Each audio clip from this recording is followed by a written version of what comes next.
एक ही घड़ी मुहूर्त में जन्म लेने पर भी सबके कर्म और भाग्य अलग अलग क्यों। एक प्रेरक कथा।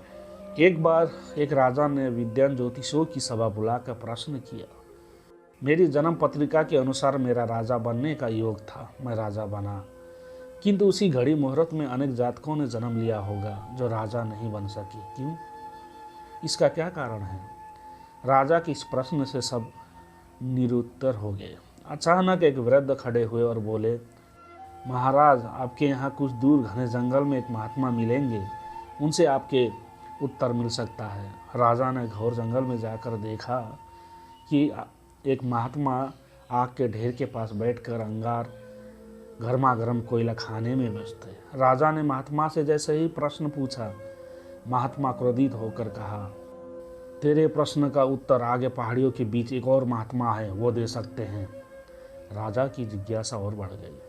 पहाड़ी मार्ग पार कर बड़ी कठिनाई से राजा दूसरे महात्मा के पास पहुंचा। राजा हक्का बक्का रह गया। दृश्य ही कुछ ऐसा था। वो महात्मा अपने ही मांस चिमटे से नोच नोच कर खा रहे थे। राजा को महात्मा ने भी डांटते हुए कहा, मैं भूख से बेचैन हूँ, मेरे पास समय नहीं है। आगे आदिवासी गांव में एक बालक जन्म लेने वाला है जो कुछ ही देर तक जिंदा रहेगा। वो बालक तेरे प्रश्न का उत्तर दे सकता है। राजा बड़ा बेचैन हुआ। बड़ी अजीब पहेली बन गई मेरे प्रश्न की। उत्सुकता प्रबल थी। राजा पुनः कठिन मार्ग पार कर उस गांव में पहुंचा। गांव में उस दंपति के घर पहुंचकर सारी बातें कही। जैसे ही बच्चा पैदा हुआ, दंपति ने नाल सहित बालक राजा के सम्मुख उपस्थित किया। राजा को देखते ही बालक हंसते हुए बोलने लगा, राजन, मेरे पास भी समय नहीं है, किंतु अपना उत्तर सुन लो। तुम, मैं और दोनों महात्मा 7 जन्म पहले चारों भाई राजकुमार थे। एक बार शिकार खेलते खेलते हम जंगल में 3 दिन तक भूखे प्यासे भटकते रहे। अचानक हम चारों भाइयों की आटे की एक पोटली मिली। हमने उसकी 4 बोटी सेकी। अपनी अपनी बाटी लेकर खाने बैठे ही थे। भूख प्यास से तड़पते हुए एक महात्मा वहां आ गए।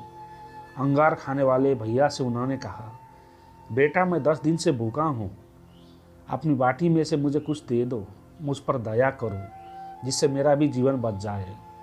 इतना सुनते ही भैया गुस्से से भड़क उठे और बोले, तुम्हें दे दूंगा तो मैं क्या खाऊंगा, चलो भागो यहाँ से। वो महात्मा फिर मांस खाने वाले भैया के निकट आए।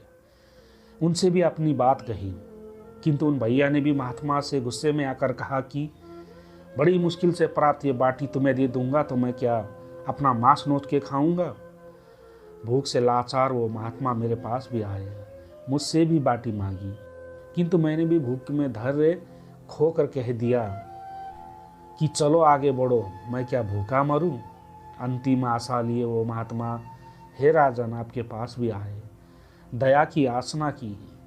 दया करते हुए खुशी से आपने अपनी बाटी में से आधी बाटी आदर सहित उन महात्मा को दे दी। बाटी पाकर महात्मा बड़े खुश हुए और बोले, तुम्हारा भविष्य तुम्हारे कर्म और व्यवहार से फलेगा। बालक ने कहा, इस प्रकार उस घटना के आधार पर हम अपना भोग रहे हैं। और वो बालक मर गया। धरती पे एक समय में अनेकों फल फूल खिलते हैं, किंतु सबके रूप गुण आकार प्रकार स्वाद भिन्न होते हैं। राजा ने माना कि शास्त्र भी 3 प्रकार के हैं, ज्योतिष शास्त्र, कर्तव्य शास्त्र और व्यवहार शास्त्र। जातक सब अपना किया दिया लिया ही पाते हैं। यही है जीवन। गलत पासवर्ड से तो एक छोटा सा मोबाइल नहीं खुलता, तो सोचिए गलत कर्मों से जन्नत के दरवाजे कैसे खुलेंगे।